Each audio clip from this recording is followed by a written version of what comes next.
What I love about teaching the 7 Habits is it's not something more on my plate. This is a method. It's a strategy. These are steps that children can incorporate in their day-to-day life in the classroom. I don't have to come up and create stories to read to the children to teach them how to seek first to understand and then to be understood.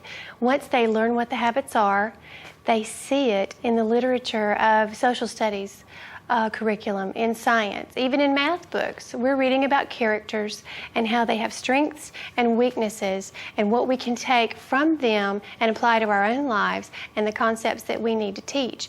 So it isn't like you're trying to come up with something to teach the habits. Here they are. They're great. They work. Just apply them. Well, we've been learning about teamwork. And yesterday we read a story called Mr. McGill Goes to Town. And we learned how Mr. McGill worked with his friends. They showed teamwork in the story to get their jobs done. They had chores to do. And when they worked together, they synergized. That's habit number 6. And I'm thinking that you guys have chores to do. Can you think of a time that you've asked your mother or maybe your sister to help you get some chores done? Tamara, tell me of a time that you had people help you get your chores done.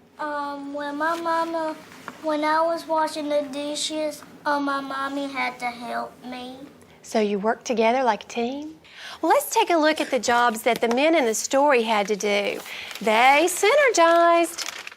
In our math story, we had Squirrel who was entering a pie contest. And in this story, we had some friends who'd like a piece of pie.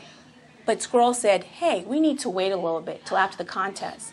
But Pig did something that was kind of not a good win-win situation. Who remembers by raising their hand, what did Pig do that was not a win-win situation? Ate all of the pie. And then Squirrel had to make another one. And he did make another one, right? And that was not win-win because only Pig got to enjoy it. But at the end of the story, how was it a win-win situation? Deanna? And so at the end of our story, I'm hoping to show the kids how we can make it a win-win situation. During the math activity, you're going to see the students working together with their learning partners. I gave them a certain amount of fruits, and what they were supposed to do is share them equally amongst their friends and make sure that they're thinking win-win. So it's a great way of using the 7 habits and also teaching math. This is an activity where the children have to get from their base home to the opposite side of the base. And they have to do it at the same time. So there'll be 4 groups of children crossing to the opposite side at the same time.